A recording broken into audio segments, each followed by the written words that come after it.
and welcome. This is NTA Tuesday Live, and I'm Cyril Stober.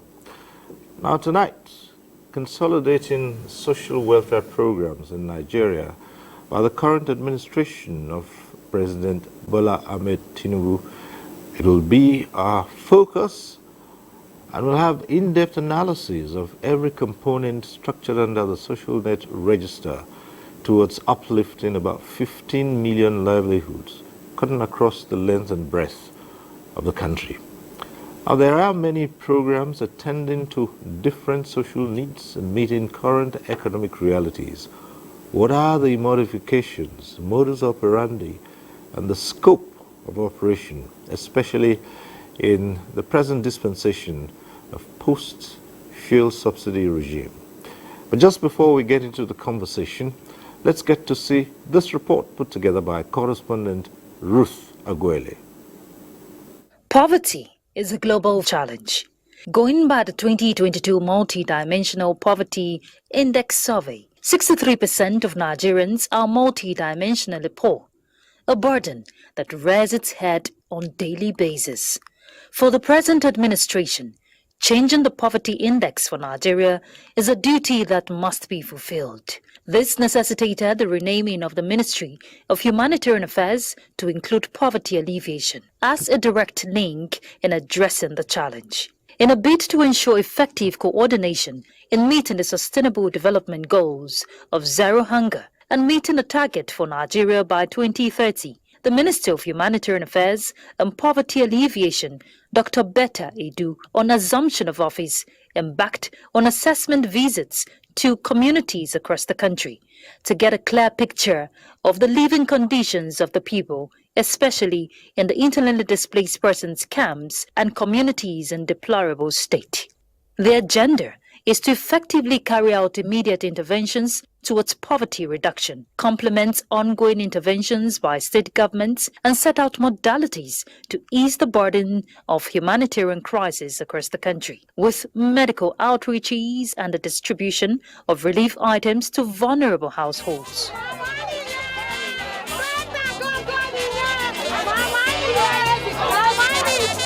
They are giving us drugs that we are not going to use our money to buy. And you know how things are now in Lagos State. So they have really done their best. Because most of the drugs that they are giving us are more expensive. And they are giving it to us freely. Part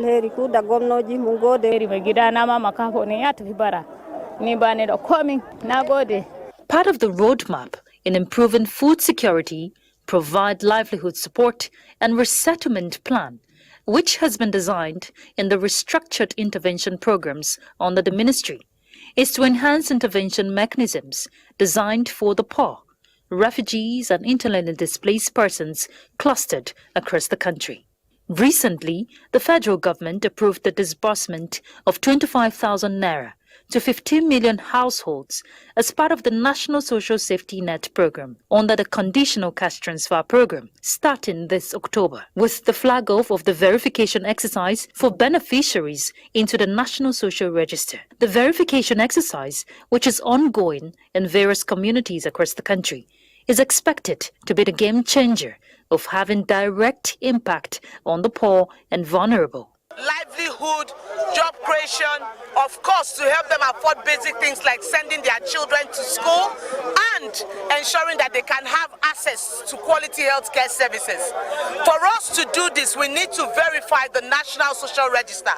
And the President Bola Ahmed Tinubu, has approved that we go down to the grassroots and ensure that the National Social Register is a true reflection of people who are poor and in areas that truly need help. This activity will carry on across the entire country to ensure that we have a National Social Register that has integrity, and we can be sure that those who are being captured and those who Nigeria will be making the conditional cash transfers to are people who truly need it. To ensure an all-inclusive National Social Register, members of the Nigerian Union of Pensioners are to partake from the disbursement of 25,000 naira. This is part of efforts to solidify federal government's commitment to the labor unions. We want you to be convinced that the administration of President Bola Ahmed Tinubu actually means well for Nigerians, and we are ready to do well for Nigerians. For the ministry, support from development partners to promote various intervention programs is to be strengthened, especially with plans underway for the establishment of the Renewed Hope Humanitarian and Poverty Alleviation Trust Fund, designed by the Ministry for swift response to humanitarian interventions across the country. Renewed hope, no doubt, is the mantra, and hope is what drives humanity. However, concerns are for collective efforts in lifting millions of Nigerians out of poverty. Ruth Aguele. Right, that report sets the tone for tonight's discussion. Let's introduce our guests. Welcome to Honorable Jamaluddin Kabir, National Communication Manager, National Social Investment Program, NSIP. Thanks for joining us. Thank you for having me, sir. Let me also welcome to this program Abdulaziz Aladi. He is a National Coordinator, National Social Safety Net Coordinating Office, NASCO. Thanks for being here. Thank you, Mr. Cyril. It's my pleasure. All right. I would like to welcome to this program Dr. M.M. Omokaru, Director General, National Senior Citizen Center. Good to see you. Thank you. Thank you for having me. And much later, hopefully, we might be joined by a former Senior Special Assistant to the President on Job Creation, Afolabi Imokwede. We expect him to join in this discussion as we progress. But back to tonight's discussion. Well, you of course know that at some point in time, this program gets interactive. But when it is that time, we'll remind you of the process and the procedure. But for now, let's begin to look at the social welfare programs. And I suppose the very first place to start off this discussion is to look at what has changed. What are the modifications in terms of restructuring? So we'll start by you telling us what has changed. We understand there's so much that has gone on, and it's not exactly structured in the same way that we used to know it just a short while ago. So let's start with you. Actually, with the emergence of His Excellency Ashwaju Bola Ahmed Tinubu and the renewed hope agenda of trying to ensure Nigerians live well, poverty is dealt with, economy is improved, and with the appointment of Her Excellency Dr. Betta Idu as the Minister of Humanitarian Affairs and Poverty Alleviation, in order to ensure productivity, in order to ensure efficiency, she decided to look at the programs within the ministry, which is the Social Investment Program, and restructure these programs so that more hands will be allowed to partake in running the affairs of the programs. Like after the restructuring, it gave birth to about 13 programs, such as the Conditional Cash Transfer Office, National Social Safety Net, Homegrown Feeding Program, Alternate School, and many others that are under the social safety net. So with this restructuring, each and every program manager and coordinating officer is expected to look at the program at his disposal and see how best the program can be run, how the program can be developed, and ensure successful implementation of the program agenda of His Excellency Ashwaju Bola Ahmed Tinubu of the Renewed Hope agenda. So, from what we get here, some 13 offshoots have now been established under the welfare programs. One of them you mentioned, of course, is the National Social Safety Net. Right, and so we'll ask you to break down on that, Abdulaziz Aladi, as National Coordinator. Thank you very much. The National Social Safety Nets Coordinating Office, it's an office under the Ministry of Humanitarian Affairs and Poverty Alleviation. It is an office which is it is a combination of the World Bank and the federal government. It is an agreement which there's a loan of about $800 million that is on ground. So at the moment, what the NASCO does is it coordinates the affairs of the NCTO. The NCTO is the cash transfer office. But most importantly, what the NASCO does is it is the custodian of the National Social Register. This National Social Register is a robust data of the poor and vulnerable Nigerians. Very good.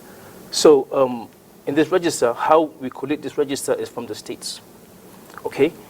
Each state has a SOCU, which is the state's operation coordinating unit.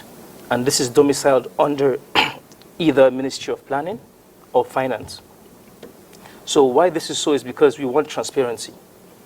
We want our data to be as clean as possible, so we don't interfere. These states come up together with their own register, but this is done via some standards given by the World Bank and also the ministry. This is via what you call the CBTs. That is they are the ones that are at the grassroots. They're the ones that go through. How this is done is very transparent. Basically, it's a community-based approach. So it's not as if an officer or someone from nowhere comes to say, this are those that are meant to be in this register. It is an agreement. Within those in the localities, in the communities, they sit together, they agree within themselves and agree those that fall within the multidimensional poverty paradigm. And then when that is agreed, they come up with a list. So it is not as if, it is something that is, just brought out of the blues. No. It is well structured. So that is it for now. All right, we'll return to particularly the question of the social register, because a lot of issues were raised on that, particularly when the government announced its palliative measures. This register was to be used, and I recall that states did not express confidence in what was at the national level, and they said they had their own register. So we'll return to that in a moment. But let me go to Dr. M.M. Omokaru. Easily the first question would be, what's the net for the senior citizens? Right. Thank you very much for inviting me. And then I'm actually really very happy to be sitting with NASCO and be sitting with the communications. So which means this really situates National Senior Citizen Center in what is going on now. So of course, when we talk about poverty, multidimensional poverty, and we talk about comorbidities and unattended chronic situations when it comes to medical situations. And then you talk about equity and you talk about inclusion. Then you must really look at the older persons, the senior citizens. Oftentimes, because of stereotypes, we talked about, discrimination, negative, prejudices. People often overlook senior citizens. They believe that you've had your own fair share, this is your later life. Why are you also struggling for the limited resources that should go to the youth, the women, and the children? So first and foremost, I want to say that what is in it for senior citizens is a matter of rights, because this is right-based, human rights. And then another thing that is in it for senior citizens is a matter of equity. Because when you talk about right-based development and you talk about universality, you must include every single person. And then when you really talk about needs, and you're talking about health insurance, like I was discussing today, which population category really needs health insurance, health coverage? We talk about the pregnant woman, yes, and the newborn child. The next population category is the older person because of the comorbidity. And you talk about poverty.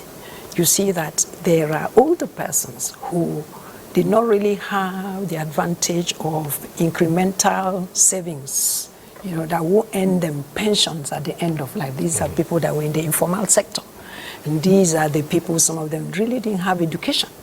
They had been all their lives doing manual. So that trajectory of poverty that now ends in old age. So you know that it's really, really multi-dimensional poverty. And they're much poorer when they're much older. Exactly. And then you now, annex it to the situation that we are now, where, there's increment in every single thing when it comes to pricing. So that is why I'm very happy that Dr. Betta Edu, the Honorable Minister of Humanitarian Affairs and Poverty Alleviation, is very passionate about older people. In fact, when we had a briefing, when the agencies, had to brief her about what is going on, right there, she made it clear and known that older persons must be included as a matter of equity and a matter of a percentage distribution in every single thing that goes out. So far, the National Senior Citizen Center, we've been working very hard to, get, to try to, bring understanding to the kinds of programs that we run, which are, age appropriate. The kinds of programs that we run that are gender sensitive. We run multi-sectoral programs because of the kinds of population, that we serve. And so I'm very happy to be having this conversation, and we're working very closely with the Honorable Minister, and I'm sure that this renewed hope agenda of Mr. President is really going to, go well for senior citizens. I believe so. Well, one of the first things that came about was the suspension of the NPower program. There's so much surrounding that, its suspension and what might be. Perhaps you'd like to talk about that. What we really have is the temporary suspension of the program, so as to allow some investigations be done on how the programs has been run over the period of past 12 years. Because as it is today, there are so many complaints from the beneficiaries complaining that for about 6, 7, 8 months, they could not get their monthly stipends. For that reason, the minister decided to look into the dealings of the consultants who have been handling, making these payments into the beneficiaries' accounts. So there are also beneficiaries that are supposed to have been graduated from the program and are given some life support assistance from the ministry so that they can go and establish on their own. But still, we could not identify those who supposed to graduate and those who supposed to continue receiving this monthly stipend, because there are people that we're supposed to graduate by the end of 2012, but they are still expecting to receive this stipend from the federal government continuously. So that is why the Honorable Minister, Dr. Betta Edu, is launching an investigation into all this so that a clear information and data regarding the activities of the NPower over this period of time could be brought to bear so that further decisions could be made on how the program can be improved. And the target now is to achieve 5 million beneficiaries in 5 years, with at least about 1 million beneficiaries in every year. Instead of what we have so far from the inception of the program in 2016, June 2016 precisely, to date, about 960,000 people have benefited from the program. So there is what the minister is looking at now is how the program can be expanded to allow about 1 million beneficiaries, 1 million Nigerians to apply and also benefit from the program in a year. and achieve that target of 5 million people in 5 years. Well, let's return to the social register now, and two things first. How many Nigerians would you say have been captured in this social register? Would we have the figures, and in what categories? Very good. So far in the National Social Register, we have about 15 million households, and then we have about 63 million individuals. Okay, and there are data points on how to, so these data points could range from, their backgrounds, where they're from, their communities, their age categories, where they're domiciled, so on and so forth. There are so many data points. I think the NSR has about 164 data points, and the RR, which is the Rapid Response Register, it has about 64 data points. So I think these data points are well-structured, information and data about these individuals, and it is well monitored by the World Bank to ensure transparency and accountability. Going further, the National Social Register has also, like I aforementioned, the RR, the Rapid Response Register. This register, what it does is you could apply. The NSR is done via community-based targeting teams, which means they go down to the communities and get those that are, seen as poor within the communities, while the RR is the Rapid Response Register, which is done via application. You could apply and then get selected. So these are the categories. Well, you talk about certain parameters, and this exercise is in conjunction with the World Bank, but people always ask this question, and it comes up all the time. Determining who the poor or the most vulnerable poor can be. And sometimes some say this is really subjective. In what terms? What are those parameters that you can look and say this is the absolutely poor, as different from one who's just poor? It's very simple, Mr. Cyril. Like what people that live below $1 a day, people that are living in abject poverty, people that are displaced. So there's so many categories. Right now we, particularly the times we tend to find ourselves at the moment, looking at subsidy removal. Everything has gone up. Right, because the sudden price shock with of that, food. Yeah. You could argue and say the figures you had before have more than doubled, because there are so many as a result of that who have now fallen further below the line, and that creates a bigger challenge. Yes, it does. That's why we're trying our best to ensure that with these little steps that we're making, we try to cover as much gaps as we can. Right now we're trying to take it in phases. At least we start with the phase 1 with about 5 million households. Okay, with that, at least we've taken a step ahead, and then eventually we take this phase 2, another 5 million households, and then eventually we complete the 15 million households. So I think this is what we have in the table for now. All right, back to the DG National Senior Citizens Center. And this, I suppose you get asked this question all the time. For those who've given their all, and whatever programs you have designed would, at least to a large extent, be based on the circumstances and the prevailing circumstances at that time. Now the post-subsidy era, just as I said a moment ago, has driven more people, and not the least, those senior citizens who either pensioners by having worked for been in formal paid employment, or those who all along had been informal sector.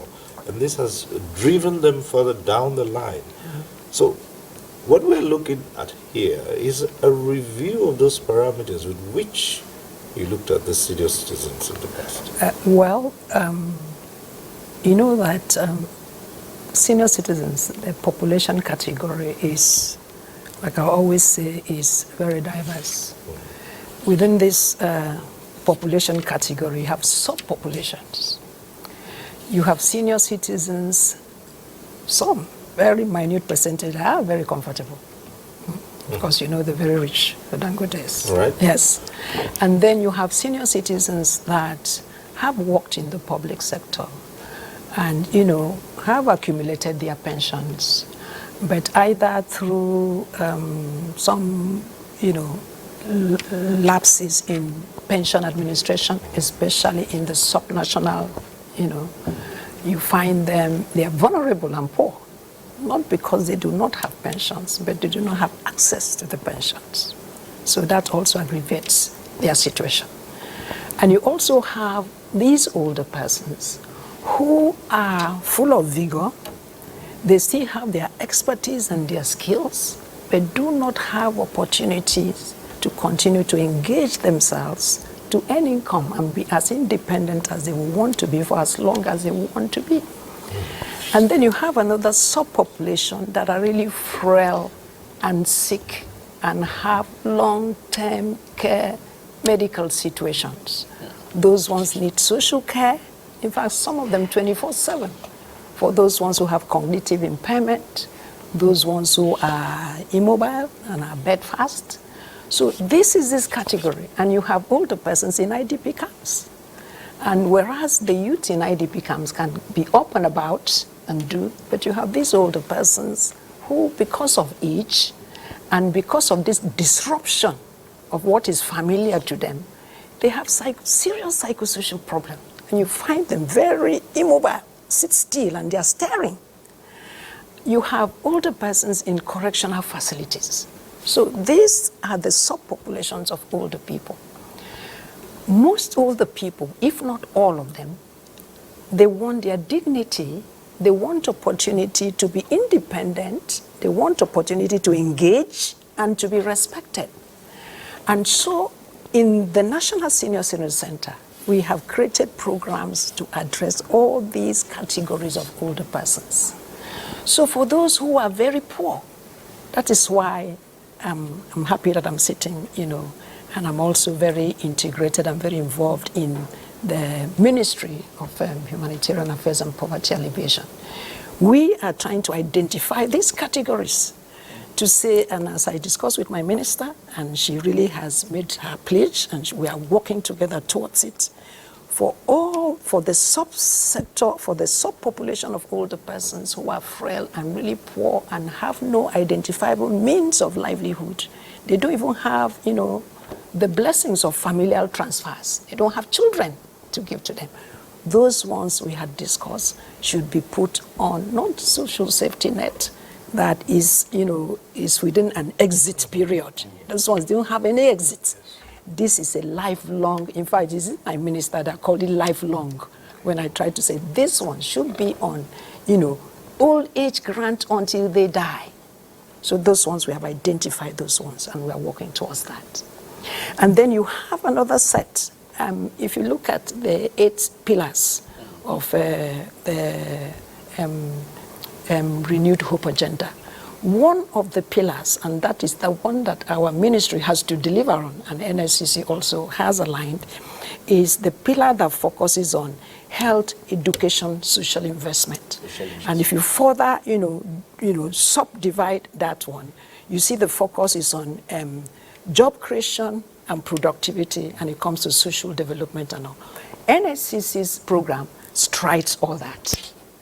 So for older persons who are artisans, you find them in their communities. No matter how remote, they are still there honing their crafts and making money and subsisting on that. So those older persons in indigenous craft and arts, we have identified, we did our national assessment, and that's one the minister has agreed we should mainstream into the JIP program. All these programs have been giving out loans and schemes and grants. So those ones are going there. And then we also have, you know, older persons that are subsistent farmers, older women that we have now clustered them into multi-purpose cooperatives. And so for the NSCC, our idea of poverty alleviation and zero hunger is to get into a community, identify the comparative advantage of that community, and find out, sit with the older people. What is it you're doing? What are you doing? And what do you want to do? I've been telling you about Shafa. One of these days we have to go to Shafa. And then that way you affect not only the older person, you affect the 5 person in that household, and you affect the community.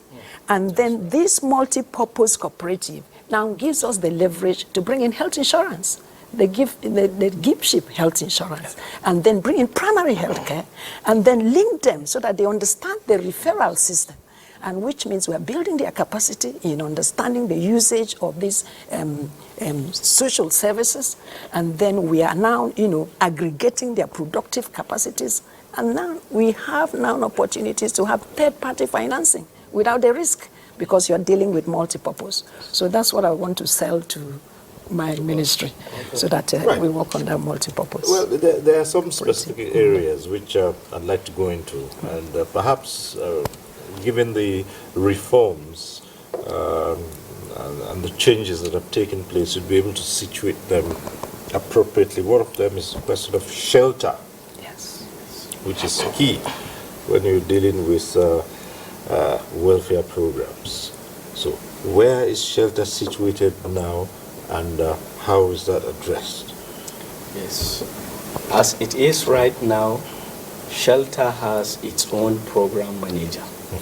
Okay. And the Shelter program manager will now look into the refugees that need shelter. It will look into those who are rendered homeless as a result of conflicts, some bandits attacks across the country, and many people have been displaced from their localities. These are some of the people that the program manager for Shelter will now look at and see how they can come up with tentative data on the number of people that have been rendered homeless, so that through the support of the World Bank and other donor agencies, and Nigeria also, how these will come together and see how they can be able to raise the necessary funds that will enable them to construct houses for all these displaced people. So this is what the manager is doing right now. Okay, so in each of these areas, I suppose you also have, when you earlier talked about out-of-school children, which, so that also would have another program manager that will be looking into that. Yes. And same for the homegrown feeding. feeding. That one is already in existence, and also it has its own program manager. Yes, that is handling that. Because the entire program initially was bundled in one place. Okay. But now with this restructuring, many people are allowed to come in and see how they can improve each and every program that is under the social safety net. Well, one aspect of it which will always attract a lot of attention and discussion is the question of cash transfers. Now, there have been arguments on both sides of it, given, do you sustain this? In this case, it is not sustainable for beyond a period. But there's also the argument that it's a stipend, really. Does it go to make a difference? Any significant difference, really? Yes, actually it is making a lot of difference, because as you know, majority of Nigerians, or about 100 million Nigerians, are living below $1 per day. So with this grant, this conditional cash transfer that the federal government under His Excellency Asiwaju Bola Ahmed Tinubu and Her Excellency Dr. Betta Idu is trying to start releasing this 25,000 naira to about 15 million households, which will now affect directly about 63 million people. I believe it will go a long way in reducing the level of hardship and poverty that the people are going through right now with the subsidy removal. So what they are going to do, as my brother, my colleague here has just highlighted, they are going to take it in batches. They will start with 5 million people for now, and later on it will be extended to that to ensure that that 63 million people that is the target is covered. Well, at this point, we also have other reports apart from the studio discussion here, and let's get to see this report from Lagos. In the wake of the economic difficulties faced by Nigerians after the removal of subsidy on petrol, came series of initiatives rolled out by the government to mitigate the economic backlash. One of such palliatives was the release of 5 billion naira to each state for procurement and distribution of major staple foods to give succor to the most vulnerable people in the society. The statewide implementation of the Lagos State Food Bank program across the 20 local government and 37 local council development areas in the state is the complementary initiative to boost the federal government's efforts in gaining more mileage. There are different locations in which these things will be distributed in all the 5 Ibile divisions that we have. If you don't have a need for it, please don't collect it. The economic stimulus targets the physically challenged, senior citizens and other categories of persons who constitute the poorest of the poor, giving them a ray of hope even amidst the prevailing economic situation. I can see that the governor has been pushing the pressure of the vulnerables in the states. And I want the thing to go down and to be a continuous thing. Lagosians agreed that the intervention program has made impact, but the state and federal government needs to do more. If something is going to be effectively implemented, that will still go, a long way to really have positive impact in the life of some household. But more things need to be done. Makes sense. So, but if things like this are coming into place, then there should be good measures so that it will actually get to the people who actually need it. The transport palliative through the bus rapid transit, which is heavily subsidized by the state government, is one area the Lagos state government has intervened to support residents. For Lagos government, reducing the fare to 350 from 600 is better. And that is accounting for more queue we have right now. People want to pay less. With the eagerly awaited rollout of another round of palliatives targeting no fewer than 15 million households, the intervention program is expected to have more impact on the masses. Right, that report from Lagos. The next one comes from Kano. Humanitarian support as a special scheme of government dates back to the establishment of the Humanitarian Disaster Management and Social Development Ministry in 2019 by the Buhari-led administration, with agenda that affected the lives of many, those in the hinterlands most impacted by the scheme. The present administration took over from there to ensure continuity, especially in view of hardship arising from fuel subsidy removal. Mariam Bunkure is one of them. This season, I grow a hectare of rice, soybeans, and a hectare of sorghum, and I am now placed to grow more. Without a support like this, one will be compelled to grow only the little that he can manage. The first phase of the distribution in Kano State captured farmers who received farming inputs, while vulnerable households grabs food items. It is therefore our hope that in the not too distant future, such interventions will start a remarkable agricultural revolution that will make our state less dependent on federal allocation. Kano State government has also reduced students' school fees in all state-owned tertiary institutions by 50%. Bayer University students got additional support, while 25,000 naira per student was doled out to 45,000 girls across secondary schools. The state government has also pledged to expand the scope of the support scheme to farming communities to increase productivity and enhance livelihood. In Kano, Yohannes Hassan.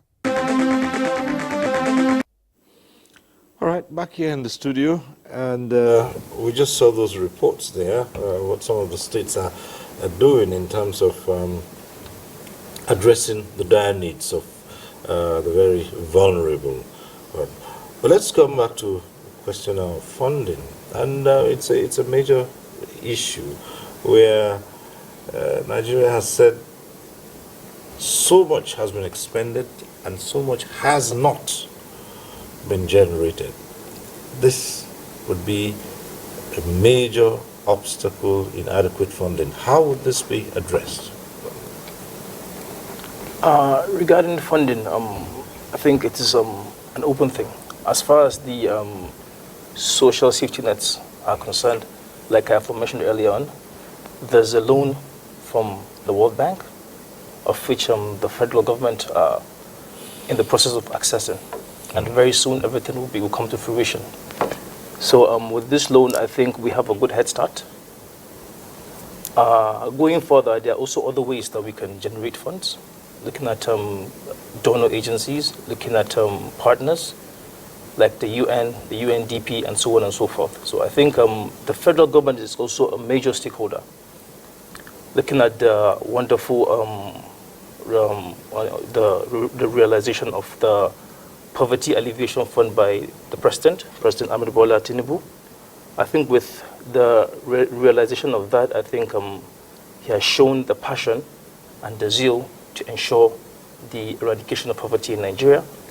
And looking at how the attention he has given the ministry, since his assumption is is worth commenting. He has done so much. The ministry has his ears at all times, and whatever the minister goes to him with, he gives us attention. So I believe the issue of funding, I think, will come to pass by the grace of God, with constant efforts.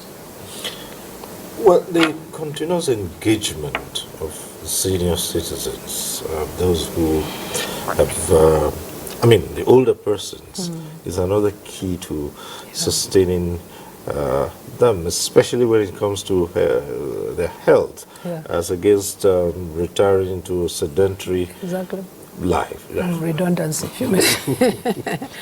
I had mentioned earlier that the focus of one of the pillars is health education and social investment. And then under that health education, social investment, you have job creation and productivity. And I did say that everything that NSCC does, having subdivided this population, goes to mostly create jobs and mostly boost productivity. If there is one category of the entire population that you find expertise, you find skills, and you find experiences that you cannot buy, but you can bank and use, it's in the older person's population.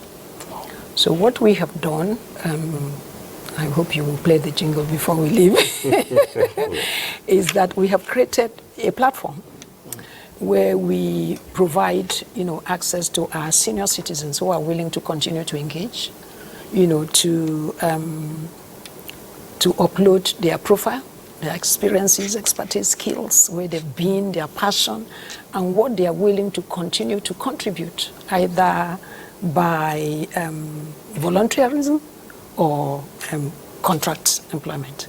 And that same platform gives opportunity to organizations. It could be governments, educational institutions, hospitals, industries, who need the skills that these older persons, I call them steady hands, proven hands, need. So NSCC now brokers that job creation partnership. And then once we have connected the senior citizens, they now go on to sign labor market agreements. In fact, on Thursday, we are signing one very heavy labor market job creation partnership, where you have a mega company who wants to empower developed entrepreneurship of the youth but now is now falling on our continuing engagement program to harvest the skills of senior citizens as mentors, you know. So that's what we're doing. So we are creating employment. We're engaging as senior citizens. And I did mention our cooperatives. Our cooperatives is actually intergenerational, where you find older persons who are artisans, older persons who are farmers, but now bringing in their families, because we've discovered that our youths are gone, they're in the cities, whereas our wealth is in our communities. So now we are creating this multi-purpose cooperative, giving them access to health and social services, even WASH, and then attracting, in fact, we just bought health insurance for a whole, you know, all the members of this multi-purpose cooperative now, and link them to primary health care. And then the entire community, the youths are now very interested and they want to be members. So we are creating, and these people are farmers. We were just able to facilitate their access to 21.6 hectares of land. And they are farming right now, cowpea. And we're able to sign, you know, off-taker agreement. Once this harvest comes in, somebody buys off them. So you can see that now prosperity is going to that community. Interaction, town hall meetings now between the old and the young is happening in that community. WASH, as I talk to you now, Rwasa is doing a national assessment, you know, for water, sanitation, hygiene, and to end open defecation in that community. We have brought in even the WHO, the climate mitigation, change mitigation aspect of it. 1.6 hectare there is for nursery in this community. So NSCC. Yes, we got them seedlings, we parcellated the land. In fact, it's digital, so we can show you how we divided the land, and then the names of the families per land, and then they are cultivating. So now we have brought in prosperity. And while we went there for the farmers, we just discovered that they are fishermen as well. And then they have a section, older women and their children in pottery. So now we brought these auxiliary activities under the multi-purpose cooperative and bought health insurance for all of them and all. So activity has now returned to that community, prosperity, everybody is happy. The other time they were dancing, you know. So that is the model, this solidified model that has gender sensitive. I forgot to tell you that in that community they denied older women land. So but because we're able to facilitate, get the land, aggregated the land from the families who own the land, and had them transfer this land to the traditional institution, which now later we signed a tripartite agreement, and the land was now given to the multi-purpose cooperative with women there. So a woman now owns 1 hectare of land and is farming, and NSCC is paying royalty on that land. So this is the model, this consolidated model, multi-sectoral model, where we bring all the partners together at the same time in the community, that we want to see replicated across this country. Because that way you are not only empowering one person, you can imagine. For the fishing, there are 94 members in that cooperative. For the pottery, we have 21. And then for the farming, we have 43. So times all that by 5 persons per household, according to NBS. So you know that, just entering that community, you are affecting 700 and something persons just entering that community. So we are going to work with my minister on that. Now, 13, if I might return to you, Kabir, 13 programs would seem to some that, well, this is a rather wieldy sort of. And you tend to think that when you have 13 programs all structured this way, there are areas where there will be some overlapping. How do you paper over those? Actually, the way the restructuring is done, it has already taken care of all those overlap, because it was already looked into and ensure that all those areas where those overlap are expected to come have already been taken care of, like the JEEP program. Right. That is Government Enterprise and Empowerment Program. There is a program manager that is managing this JEEP program. And in this program, Nigerians are expected to have access to loan. It's non-interest, it's an interest-free loan that as a market, as a business person, you can access up to 50,000 naira interest-free. And if you prove to be doing well in your business, you can still get another on top of that 150,000 naira that you have gotten. Also, farmers can access up to 300,000 naira, all from this JIP program manager. It is going to be done, and very soon the ministry is going into each and every one of these programs being managed by a program manager. So every program manager now is there looking into the mandate of his own program and see how best the program can be implemented and allow Nigerians to benefit so much from this renewed hope agenda of His Excellency Ashwaju Bola Ahmed Tinubu under the leadership of Her Excellency Dr. Betta Edu. For programs such as this, which are undergoing changes and being repositioned, there'd be a need for the people to keep abreast of such new developments. So what is on ground in terms of propagating this enlightenment and making the people familiar with the new changes? This was all together at one point in time, and they could just hear to that. But now you have all of them unbundled, so you can concentrate on one specific. So what's in the line of enlightenment too? Like my colleague rightly just aforementioned, the restructuring was done in such a way that it would give the programs more meaning. You know, there's these things that, you know, keep occurring. We keep doing things the same way, and we keep expecting different results.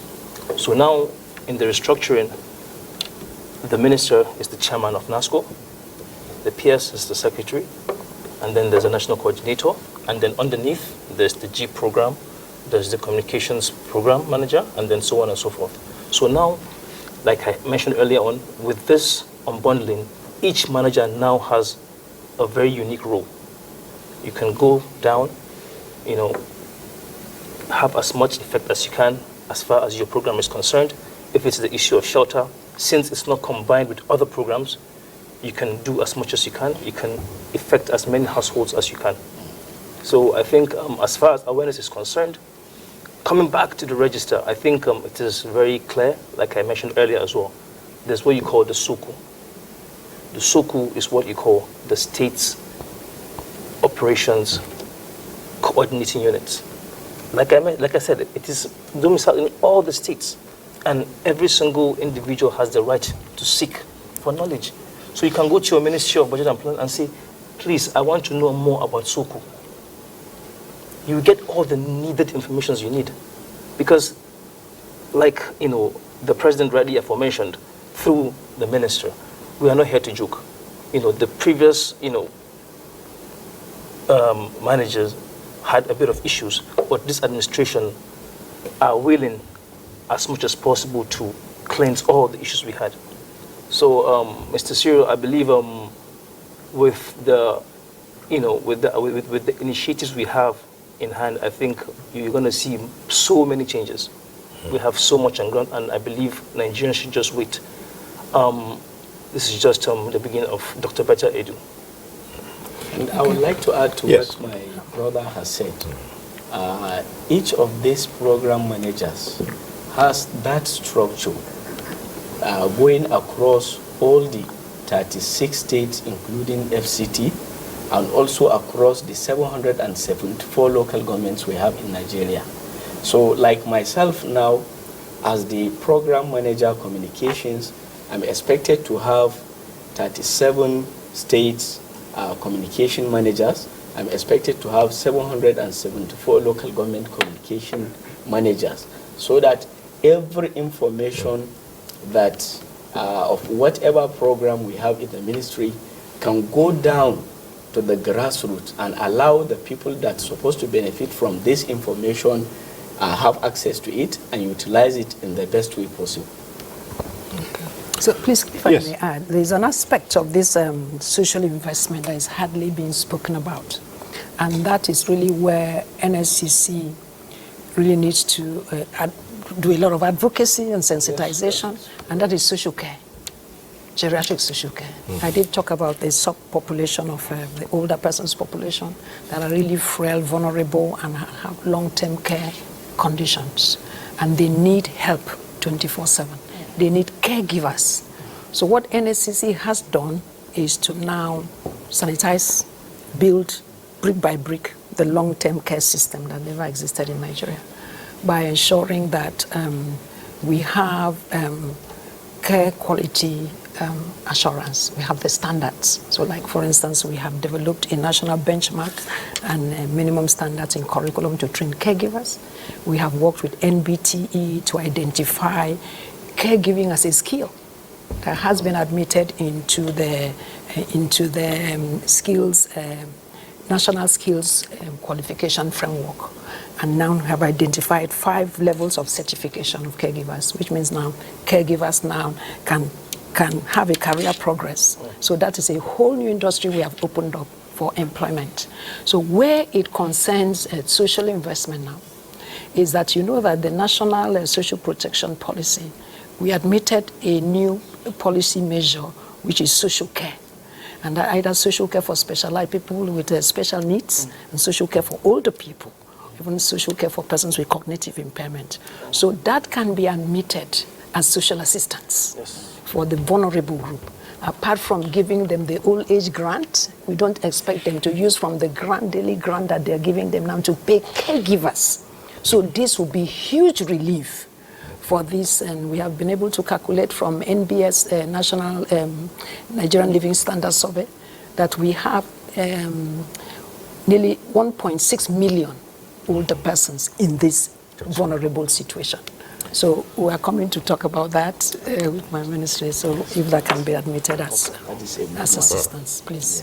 All right, at this point, we'll take a short break. When we return, the phone lines will be open. It means you can get to join the conversation in the studio, and we'll also look at 1 or 2 other points as we examine the social welfare programs under the Tinubu administration. So stay with us. We'll be right back.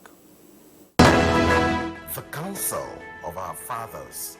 I will urge and advise our younger generation to use talent and brain to sort out problems, not arms.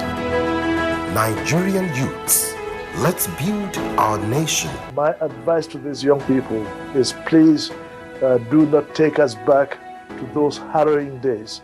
You probably do not know what it is. I believe we have fought one civil war too many in this country. So those who experience it will run away from it. Nigerian youths, let's build our nation together.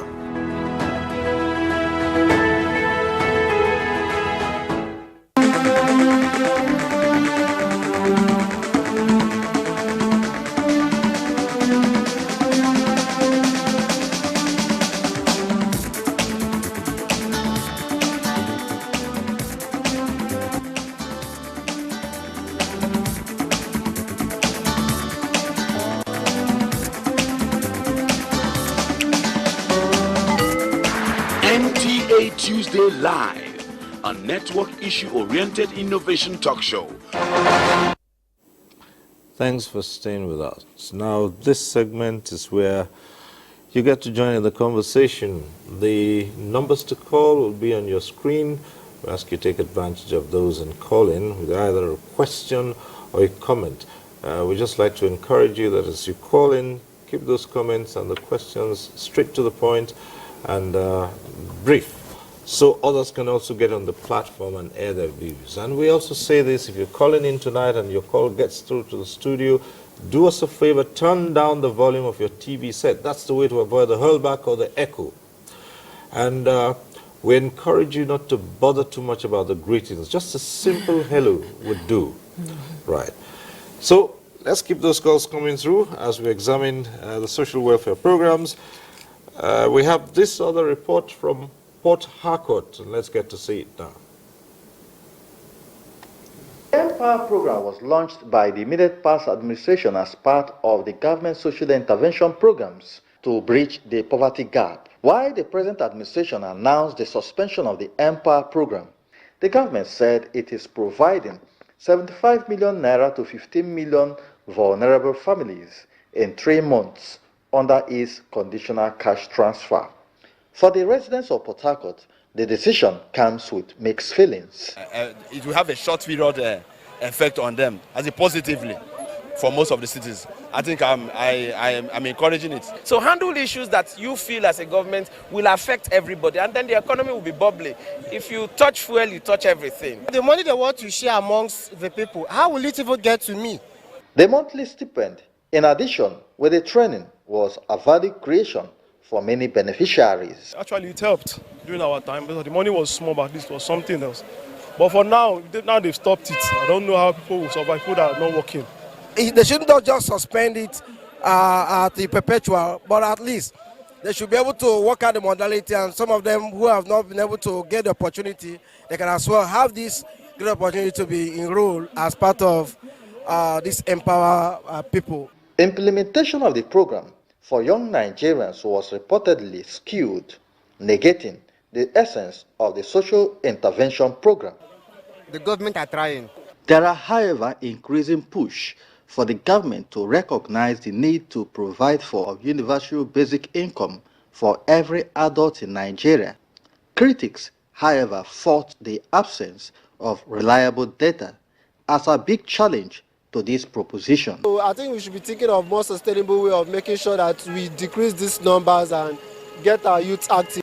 Government at all levels, others insist, should move away from the old order and consider providing universal basic services to support production in the economy. Make sure that they produce and also put enabling environment. Observers stressed that lessons learned should provide background for the implementation of any similar program in the future. In Port Harcourt, Kingsley Amajiri. All right, arising from that report, it's straight to the question which the gentleman asked. This money that's going to be shared, how does it get to him? That's one. And the other concern, now it's been suspended, an investigation is on. And as you said earlier on, some had said for some period they hadn't received. So they're not going to be receiving anything while this investigation is on. And so these are the questions we'd like you to. Yes. As I have said earlier,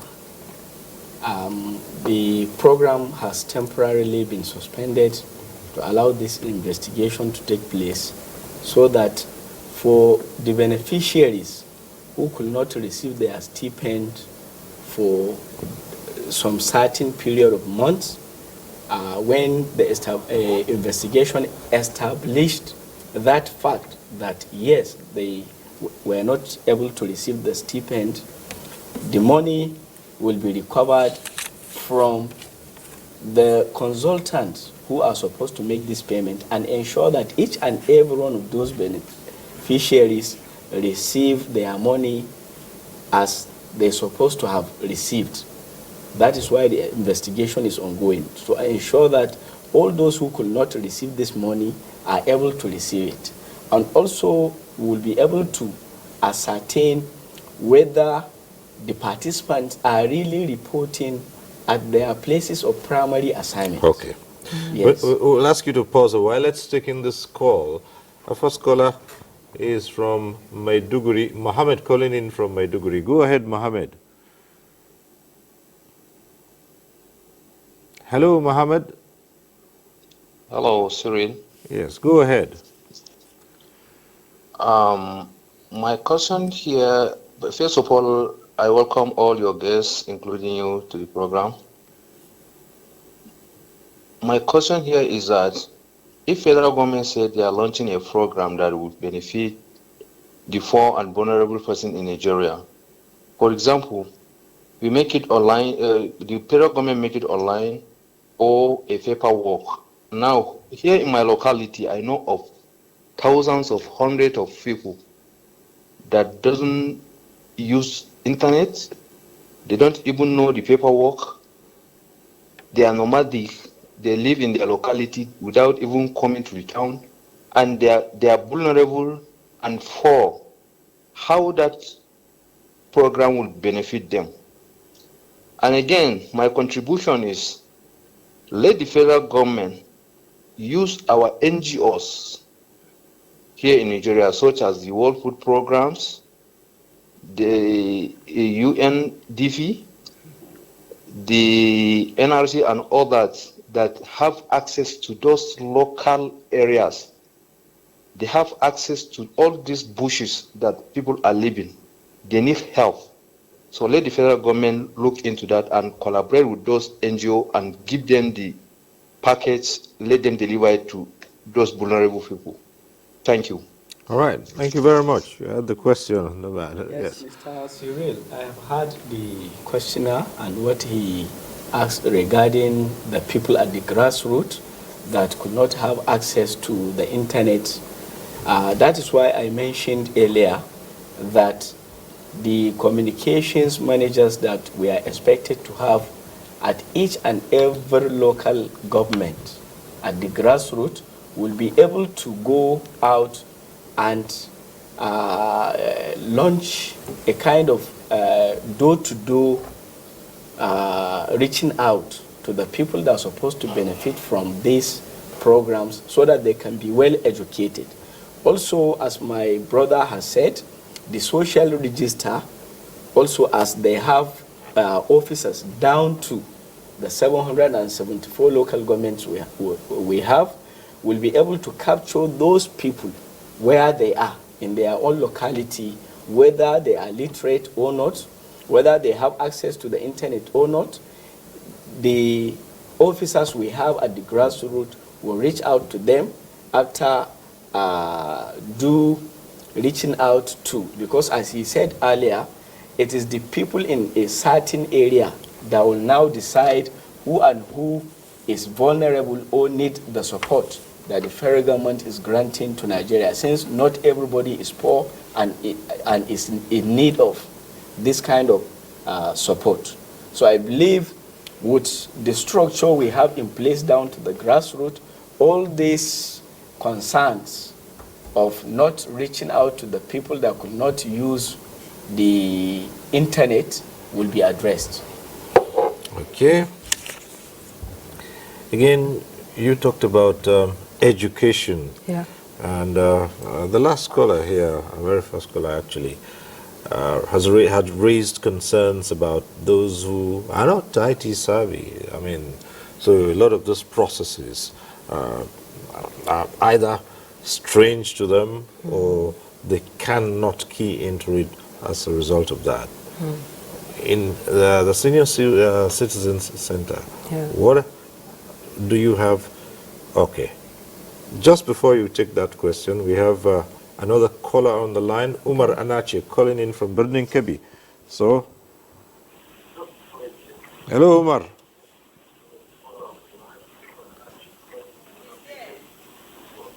Umar, yes, go ahead. Yes, my name is Umar Anache, calling from Birnin Kebbi. You see, all what I hear is, to me, is a story.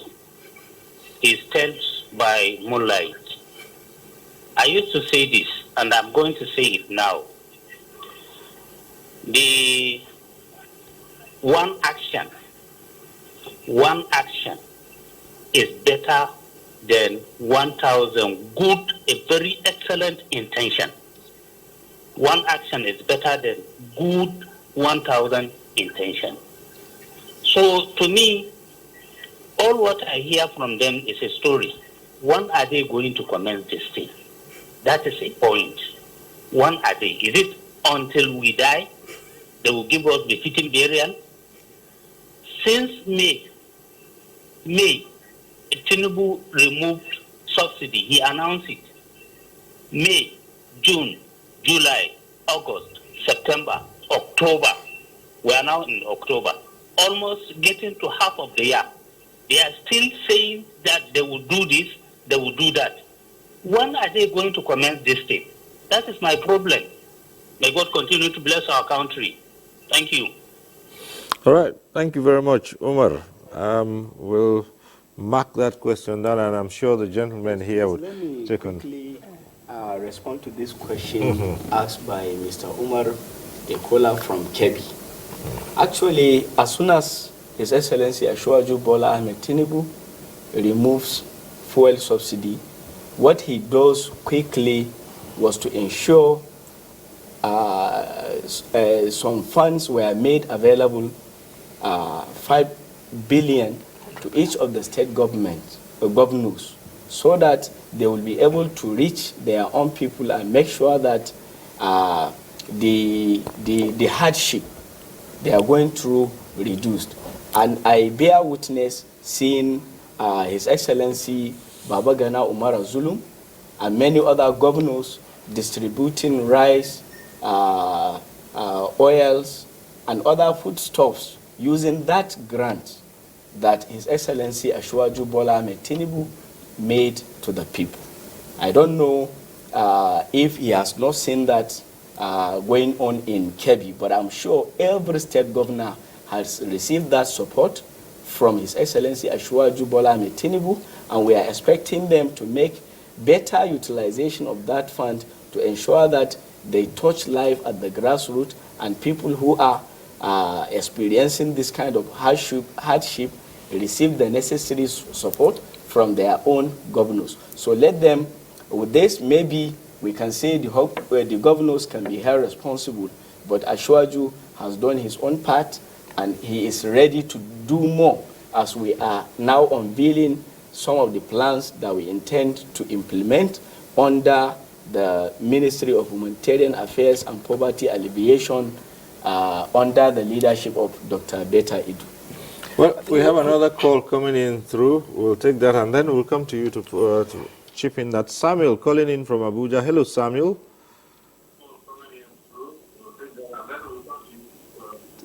Samuel from Abuja. Yeah, hello, Siri. Good evening. Yes, good evening. Go ahead. My name is Engineer Samuel. Yeah, my name is Engineer Samuel. I'm calling in from Abuja. Though I am from Benue State, so first of all, I want to speak to the integrity of the social register. Over the time, questions have been asked as to how this information or the number of names of people who appear on this register, how the government had gone about collecting these names.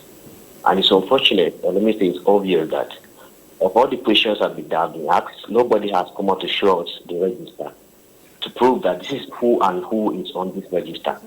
So any time the government makes mention of using these registers to distribute materials to vulnerable people, the questions that come to everybody's minds is, who are the people on these registers? From my place, for instance, for more than 8 years now, people have been in IDP camps. In fact, my own village has been inaccessible for more than 8 years now due to this Fulani investment militia scourge. So you begin to ask, when was this data collected and who are on this register? And what is so secret about this register that Nigerians have not been able to see it and authenticate or ascertain the names of their family members or relatives that are on this register? Now, having said that, I also want to speak to the issue of performance evaluation by this particular ministry, Ministry of Humanitarian Affairs. Now, these programs are being pronounced, policies are being pronounced on TV programs like the one we're watching here right now. But in the end, how much of the effect, the positive effect of this program do we feel at the grassroots level? At the point I was part of the Empower program, I benefited from that. I was one of the beneficiaries. I want to tell you, Siri, and other people in the studio, I was supposed to be a teacher in one of the primary schools that has been ravaged by what's called Fulani attack for years. We never went there to teach. In fact, the school does not exist now.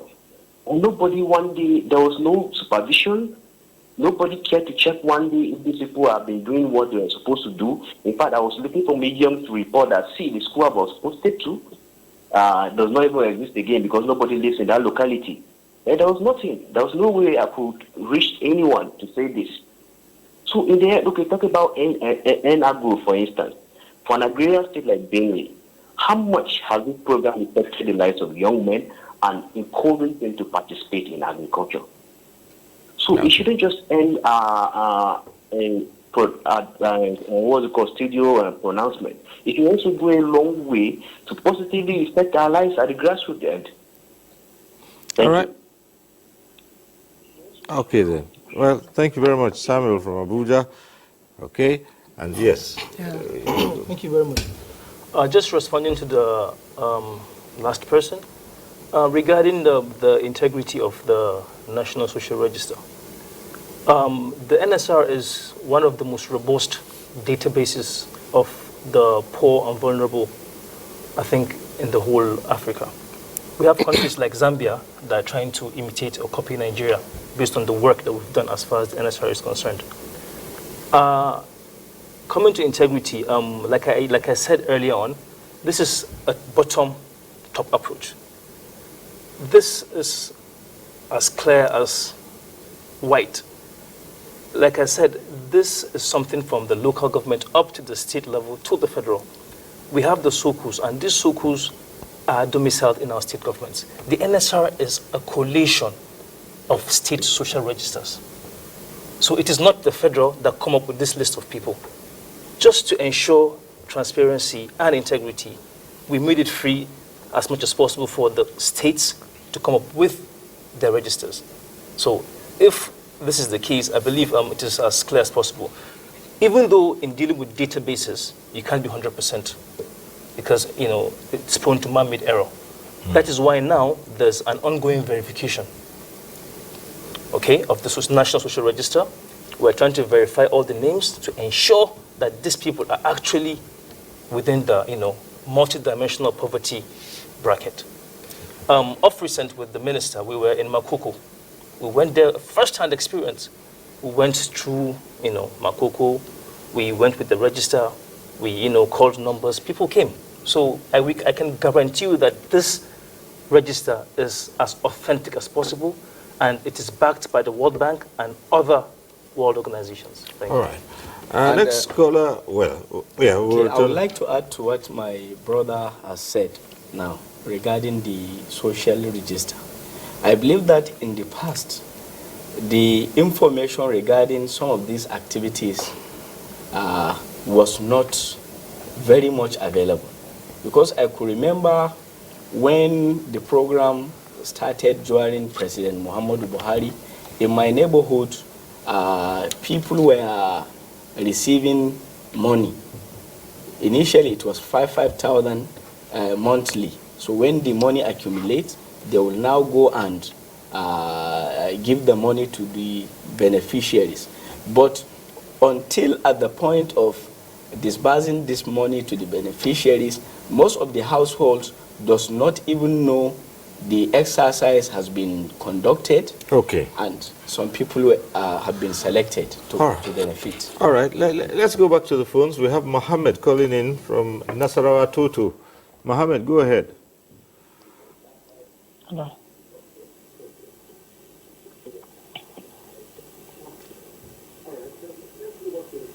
Mohammed, are you with us?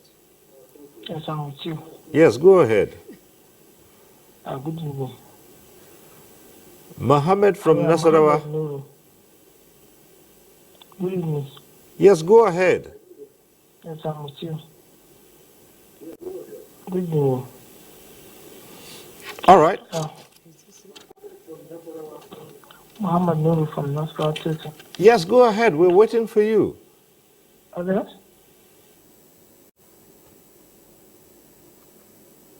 All right. Perhaps you'll have to call in later. I guess Mohammed is distracted somewhere, still not discussing. Yes. So again, from the calls we have received so far, it would seem that there's still a need for more enlightenment. At this point in time, we're being joined by Afolabi Imokwede, who is a former senior special assistant to the president on job creation. He joins us via Zoom from Ghana. Afolabi Imokwede, okay? Yes. Thanks for joining us. I want to believe that you've had the privilege of listening to the contributions by the guests here in the studio, and perhaps you've followed the trend of questions that have come through so far regarding social welfare programs, especially the part of interrogating the integrity of the register and the rest of them. So we'll be coming to you in just a moment. Okay, so all right. At this point, let's hear your views on the issues. Okay, Mr. Cyril Stover, good evening, sir. Good evening. It's good to be on air with a veteran like you. And let me also salute all my other colleagues that are in studio there. Unfortunately, I couldn't be with you in the studio because I'm in a few travels at the moment. But I have tuned in before now, and I've listened to the conversation and also a few of the calls. I think the first thing I want to say is that one, I mean, I subscribe to the Holy Book, the Bible, and it says that the poor will always be amongst us. And the reality also about any society, just like we have our five fingers that are not all equal, so it's equal. What every society must strive to do is equal access, equal opportunity, equal justice for everyone. And so in doing that, we'll recognize, and just like a few of our guests on the air had mentioned, the fact that poverty is cyclical. And you could be out of poverty today, and certain things happen beyond your control, and you fall into poverty, albeit temporarily. So it's something that is cyclical, and it's something that every society, therefore, must develop institutions around to ensure that we have this equal access for everyone. Just as I hear the doctor mention, I'm particularly thrilled about the work that we're doing with the senior citizens. I think that is great because they've given of their time in their youth and in their active days. Their days of retirement should not be that of pain and penury, which has been a bit of the norm in some parts of our society. So that's a background to that. Therefore, I think with this background, what I would want to say to Nigerians is to appreciate the thorough work that goes into building institutions. Social safety nets, social investments are aspects of our economy that again cannot go faster than the wider economy. As a country and as a people, we know one thing is certain. The issue of identity is a crucial issue that we are gradually getting into resolving.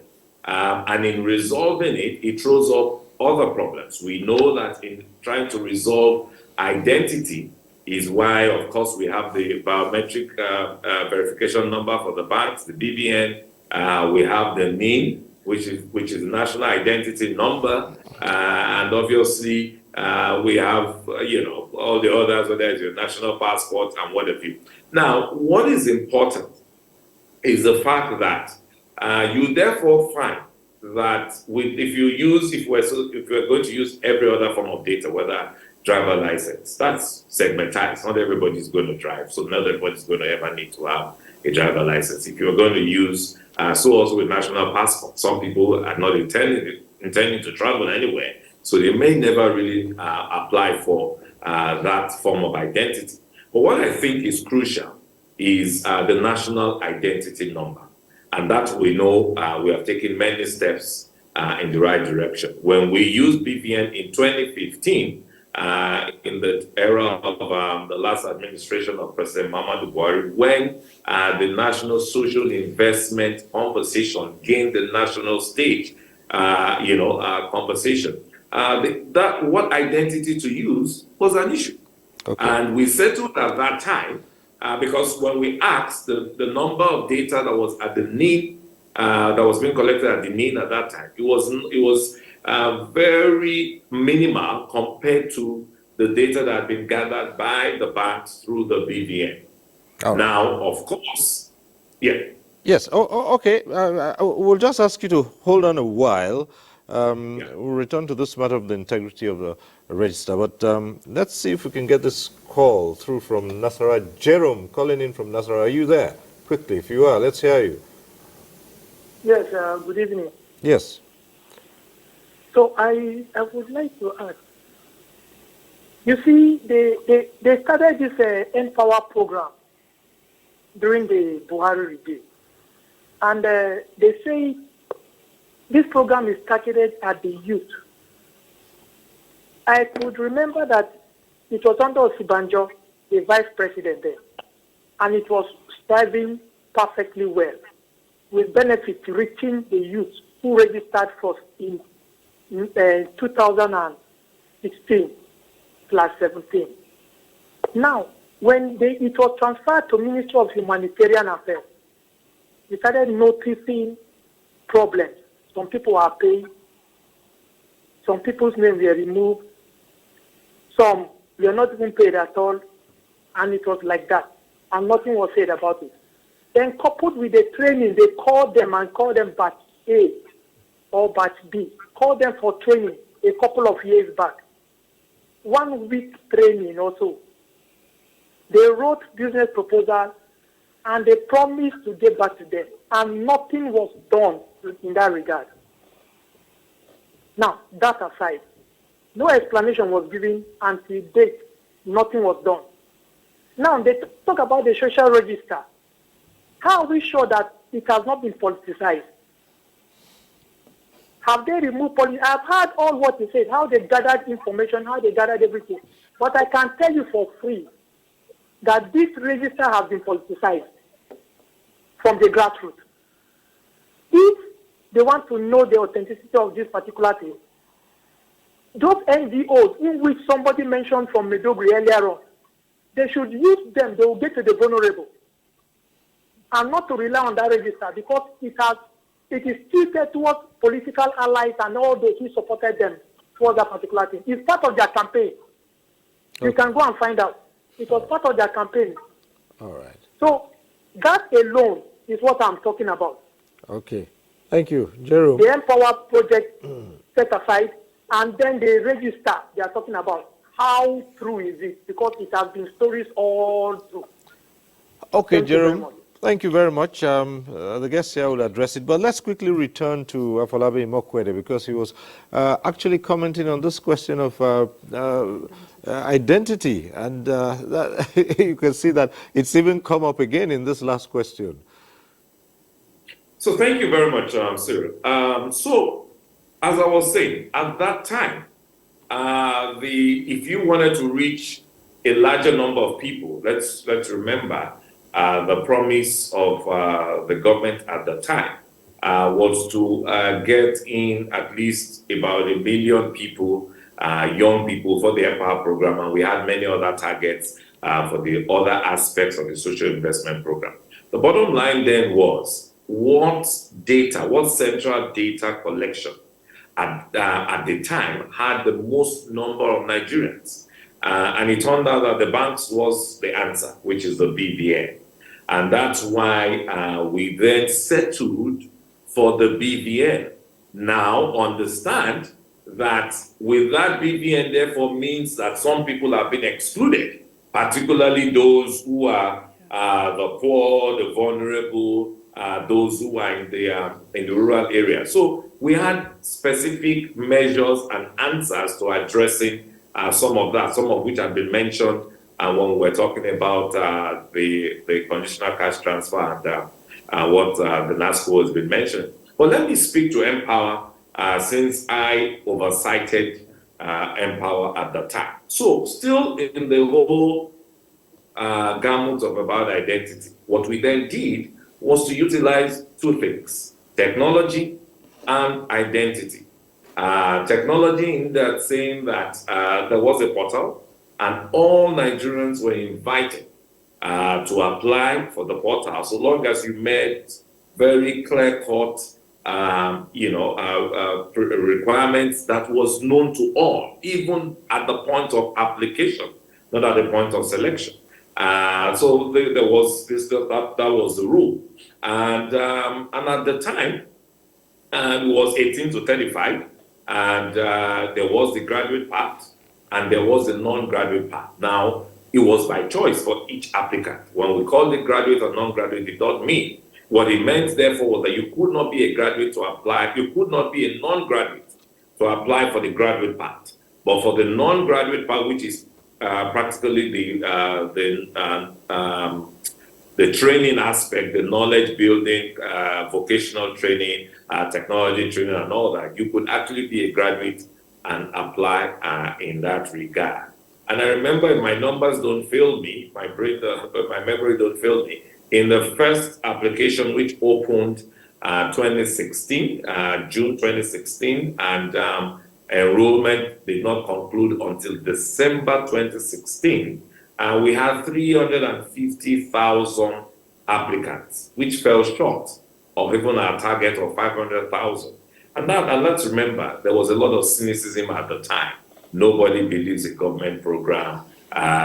People believe that you need to know somebody and what have you. So, of course, a lot of Nigerians were cynical about what we tried to do. But in any case, since we were short of 500,000, that was our target, we then decided, okay, let's break it into two batches, 200,000 batch 1, 300,000 batch 2. And so of the 350,000 at the time, we selected 200,000 successful, those who had met all requirements. And again, at the time, it was multi-government, multi-institutional.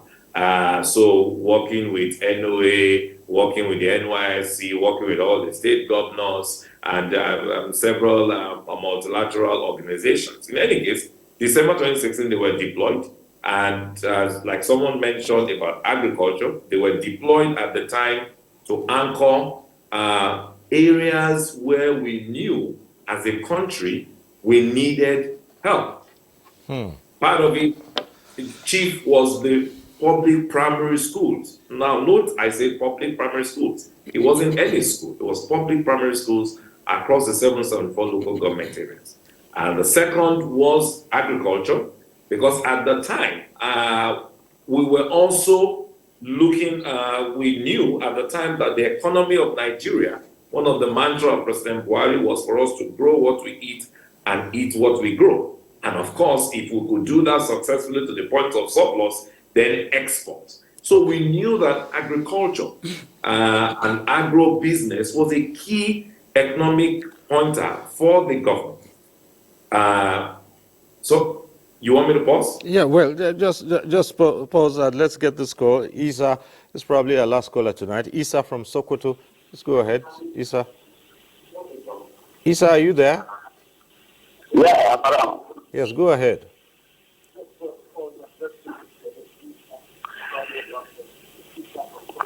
Yeah, Mr. Cyril, good day. Yes. Yeah. Yeah, good day, Mr. Cyril. Go ahead, please. Hello. Good day, Mr. Cyril. Go ahead. Yeah, I just want to chip in with regard to what you are discussing.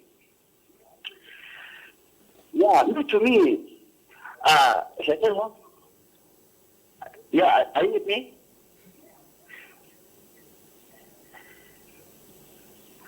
Yes, what I just want to say, I just want to chip in. Yeah, I just want to chip in a contribution with regards to what you are discussing. To me, what really matters in this context is conviction.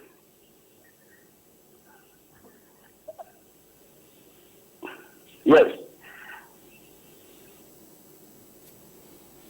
Yes, Isa, you just pause, and I mean, we don't have that much time left, but well, thanks for calling in anyway, and you spent so much time without even saying exactly the things you probably wanted to say. But we'll just head back to Afolabi Mokwede for him to conclude on this question of different approaches. So just to wrap up quickly, so with that, we deploy them to areas of economic interest. So it was to education, it was to agriculture, and it was to health. In the very first for the graduate aspect, and those on the non-graduate pathways, we were training and apprenticeship in construction, in automobile, in hospitality. I think those were probably the sectors with plans obviously to expand. So in terms of our numbers as at 2019, specifically, perhaps let me say December 2019, when we handed over to the Ministry of Humanitarian Affairs at the time, in the Empower, we had 500,000 because we had the second batch. But let me point to something. I mentioned that when we had the first batch, only 350,000 Nigerians applied. In the second batch, we had 2.5 million applications to fill a slot of 300,000. And that's to show you, so coming to one of the callers who spoke about, we felt the impact. That there was nothing else to tell anyone about why the sudden, the sudden jump. It was clear. The impact went right down to the 774 local governments. I remember on one of my visits to Anambra State, which was clearly a non-APC state and still remains a non-APC state till today, and the governor said to us that I can tell you that it is the investment of the social investment into our state down to the communities that helped us to get out of recession. Because they were tracking their own numbers, because let's also remember at the time, Nigeria was in a recession. So the concept about integrity is something that we have proven. So when I hear, I'd heard the communication manager before I joined in mention about some issues, some monies with some consultants who pay beneficiaries.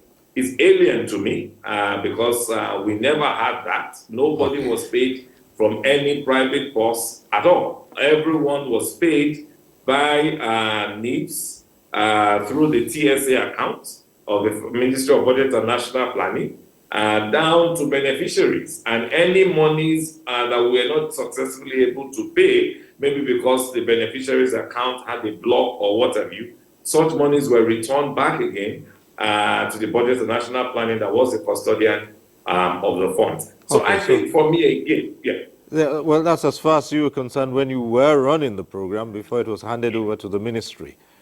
Yeah. All right. Okay. Yeah. So I can only speak to, but the bottom line is government is in continuum. And so with the new administration again, Nigerians just need to be reassured. Nigerians have seen it work before, and I'm sure we can make it better. But in making it better, what is important is resolving identity and also imbibing technology. Okay. I think particularly with the new efforts of this present Tinubu administration to really integrate all our identity and perhaps make NIN the ultimate individual identity for everyone, it makes everybody's life easier. So whether you are an aged person, whether you're a senior citizen, young citizen, newly born, everyone gets a unique identity number, as we see in other crimes, and that way it makes tracing, it makes capturing, it makes monitoring, it makes impact work of the CSOs. It just makes life easy for everyone. Yeah. All right. Thank you. Let me just quickly go back to the National Coordinator of NASCO and to comment on this allegation that the register has been, quote, politicized, that it is only filled with the names of their political patrons and their political supporters. Mr. Sir, I believe coming from where we are, it is normal for people to think, registers that is as robust and reliable, So, but really, like I said earlier, the NSR has what you call, it comes with accountability measures. And these accountability measures are measures like tracking from the civil societies. We also have the bottom-up grievance redress mechanisms. We also have effective mechanisms. And going further, these lists, after being populated, are being pasted, around the community. It is there. It is clear, point blank. It is not hidden. And like I said, it is bottom-up approach. It is within the same community that these people come and sit down and agree. It is not hidden. It is open. And all these processes are being tracked by all the civil societies, and particularly the World Bank has set standards for us to, make sure we follow. And, going further, these names, after being, collated, they are then being transferred to the federal, that's the NSR. So I believe it is very clear that, there's no way that, like I said earlier, yes, there could be issues, because we're human beings, but generally, the NSR is as authentic as any database possible. Okay, well, Dr. Omakaru, you are also trying to get an authentic database of older persons, the senior citizens, and well, in this case, it would be difficult to say it's been politicized because. Actually, over the years. We have worked, not over the years, we're only 2 years old. So we have worked with NASCO. Because wherever there's data, we pursue to disaggregate. Because we're gleaning data from everywhere. So we had worked with NASCO to disaggregate older persons, their numbers, in your database. And then we were able to get from NASCO 2.5 older persons registered. And then we were trying to see how many now have been mined from that register into the NSR? The NSR. And then I was told we have a number that is 250,000. But the thing about the National Senior Citizen Center and data and the operations is that unlike other population category that had dedicated programs, you have programs for youth, you had programs for women, mostly younger women, you had programs for traders, mostly. There had not been any program for senior citizens. Over these 2 years, I fought, So I'm believing, really, really believing, that now, because we have discussed, and the Honorable Minister, has, it's quite very interested, that we are going to have the old age grant for the really poor, frail, vulnerable, older persons without any means at all. Okay. And then we are going to also have older persons and all our programs mainstreamed, appropriate program mainstreamed in the relevant national social investment programs. Good. So older persons now can see really that they have not been left behind. Okay, so that would be open to older persons. So people like me can say we've not been left out of Exactly, and then you can go to the CEB. Because we still need your skills and your expertise. But Mr. Cyril is a big man, so... No, we need his skills and expertise. So he knows where to go. Tired but not tired. Exactly. Tired but not tired. Has the energy. Yes. Well, we have just a few more minutes to go, so we would like to spend those few minutes to just do a recap of what's been here. But let me start off with Apalabi Mokwede, if you're still there with us. All right. And moving forward, from what you've heard so far, questions being asked, skepticism, cynicism, you know how it is like with Nigeria. Going forward, what would you say would be the best approach? And here we're talking about massive enlightenment and bringing this program to those who would be the eventual beneficiaries. What are your suggestions? Well, I think once we have predefined, part of the things that guarantee integrity are not big things. That There are quite little things, but that you do with consistency. And one of it is once we are very clear of what our pre-selection criteria is,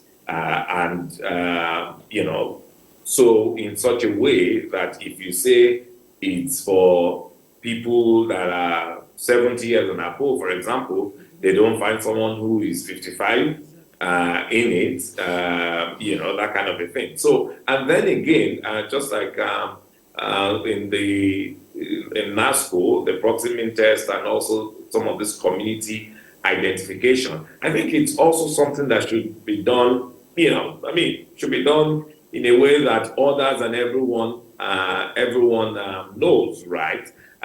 There's also, of course, there are rules around data, Act of Data, the Data Act, Privacy Act, right? So I wouldn't say that anybody's there. I wouldn't want to see my data on the street or on the pages of newspaper, but there must be a way by which the community that identify them is also able to attest, because anyone who is calling now is calling from one community or the other. Right. So if I'm in my own community in Yaba, Lagos, for example, and this process was carried out, and we're all part of the community identifiers and things like that, and then eventually they get selected and they are beneficiaries. If the process was transparent and the selection, pre-selection and final selection was also known to all, it reduces the chances of anybody saying, oh, it's Folabi that put his auntie there, or his uncle, or his brother, that kind of a thing. So I think that's what we should strive to do. Okay. All right, so I'd like to thank you very much, Folabi Mokwede, former Senior Special Assistant to the President on Job Creation. Thank you for availing us of your thoughts via Zoom from Ghana. Thank you very much. Thank you. Thank you, Mr. Silva. All right. Okay, so let's come to Honorable Jamaluddin Kabir, the National Communications Manager of NSIP. Yes, sir. Yes, your closing comments. Yes, what I would love to tell Nigerians is that it is no longer going to be business as usual under the leadership of His Excellency Asiwaju Bola Ahmed Tinubu as the President of the Federal Republic of Nigeria, and Her Excellency Dr. Betta Idu as the Honorable Minister of Humanitarian Affairs and Poverty Alleviation. Things must change, and some level of transparency will be put in place to ensure that Nigerians can track what is going on within the ministry. Okay, and for Abdulaziz El-Hadi. Firstly, I'd love to say I want Nigerians to be, in high spirit, and they should be highly confident that under the leadership of His Excellency President Ahmed Asiwaju Bola Tinubu and our amiable Minister, Honorable Dr. Betta Edu, the lives of the poor and vulnerable will be our utmost priority, and as much as possible, they should ensure transparency and integrity in all our affairs. Thank you very much. Just let me clarify this quickly. Either of you might want to comment on it. What's the position, officially now about pensioners and this 25,000 naira? Are they going to be part of it, or not? Yes. Hopefully, they're going to be part of it. Pensioners, wives of fallen heroes, and their likes and their categories. All right, that's a side of the normal pensions. Because a lot of questions have been raised that all these things are going on, and Labour is making representation, and things are being granted, that no one is talking about the pensioners who are not receiving they're going to be included in what you call the targeted expansion. Okay. So after the verification, this is what we call the targeted expansion. And that's where we're going to inculcate the pensioners and the other, they're fully captured. All right, so your closing comments, Dr.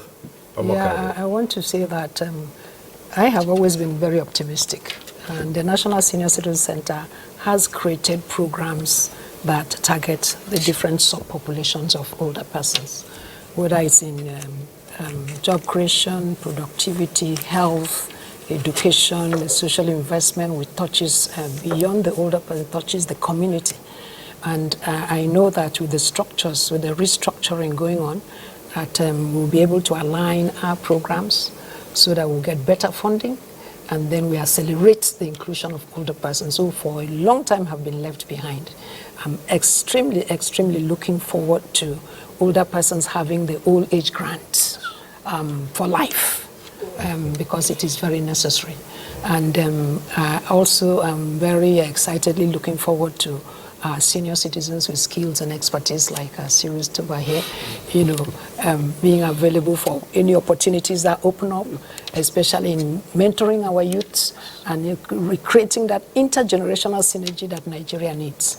So the renewed hope agenda, I want, talking to all our senior citizens, to just be optimistic with me. Help is really at your doorstep, because it's going to, I really look forward to all our programs getting to the grassroots. And I want to appeal to the governors. I want to use this opportunity to appeal to the governors to domesticate the National Senior Citizen Center Act so that they can create a coordinating center for issues of older persons, because it's really multi-sectoral and intersecting. So if we have those centers, or if we have a focal institution that really is focused on issues of older persons, it will be very easy to align all the programs and see it go down to the subnational. And our older persons in the hard-to-reach places will get help in no time. So I'm really appealing to our governors to please do that. Right. And it is on that optimistic note we must conclude this discussion. As I always say, no one program can cover all the ground.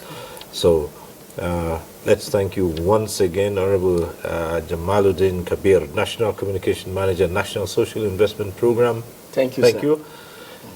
Big thanks also to Abdulaziz Nladi, National Coordinator, National Social Safety Net Coordinating Office, NASCO. Thank you so much. It has been a And pleasure. Dr. M.M. Omokaru, Director General, National Senior Citizen Center. It's always a delight to hold this Thank you, discussion senior with citizen. you. Thank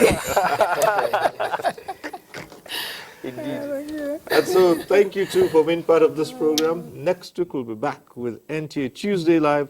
I'm Cyril Stoba. Continue to stay safe.